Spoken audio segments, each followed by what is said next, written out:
Hello and welcome everyone out there.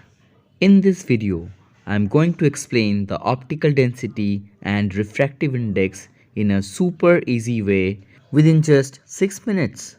So just watch it till the end to clear your concepts and don't forget to subscribe, hitting the bell icon to get the latest updates every other weekend.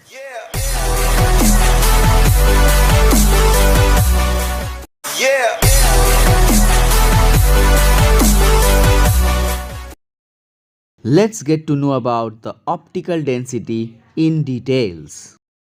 It is related to the light speed.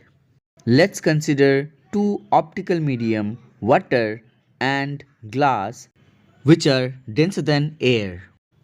Optical density is a property of a transparent medium that obstructs the speed of light through the medium. The speed of light is less in optically denser medium. It is because the rays of light gets more obstructions in its path. Let's clear the concepts using an example. Air is a rarer medium as it provides least obstruction to light.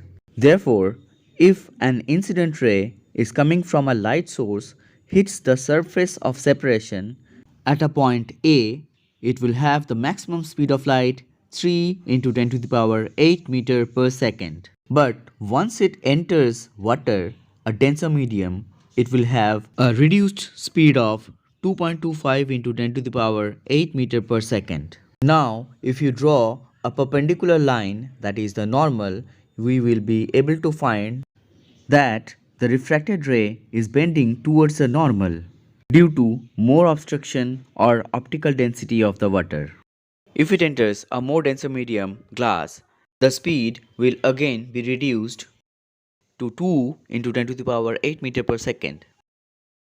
Due to more optical density of the medium, it will bend more towards a normal. Therefore, optical density decides the extent or degree to which the optically dense medium bends the transmitted ray of light. Therefore, it's quite evident that speed reduces with more optical density, which means speed of light is inversely proportional to the optical density.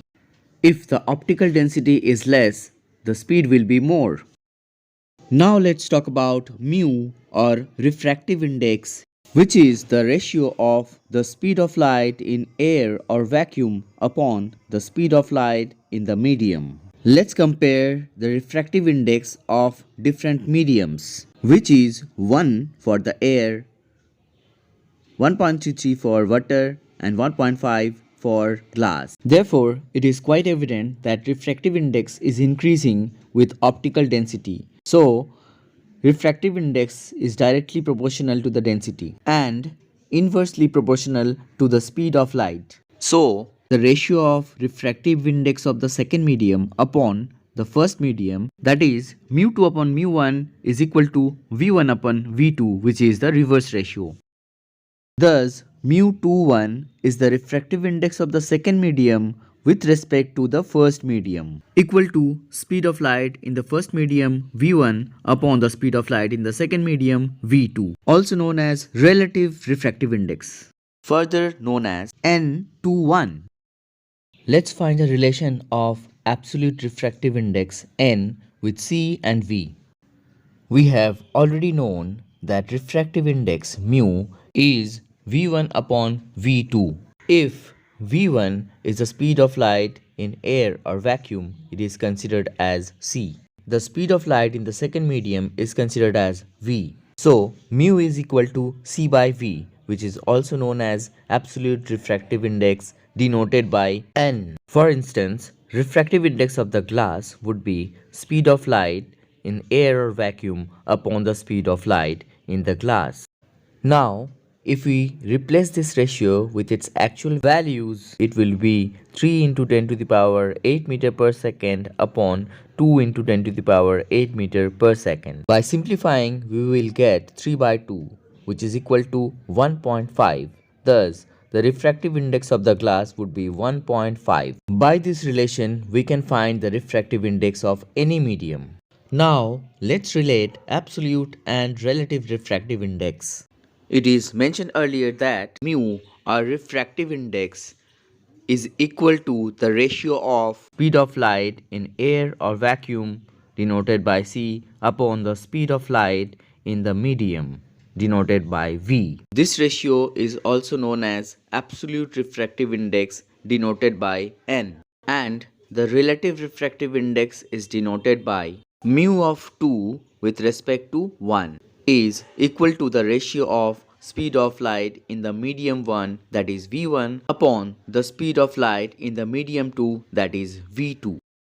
This ratio is known as relative refractive index of the medium 2, which is also denoted by n21.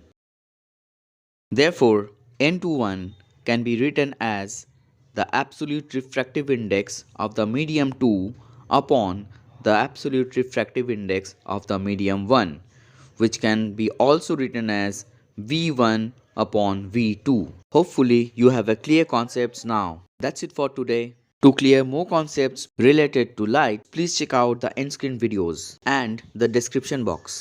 At last, I have a small solicitation for you. If you find this video helpful or motivating even a little bit, then please subscribe this channel to support us. And share it right now with your friends or loved ones to motivate them as well.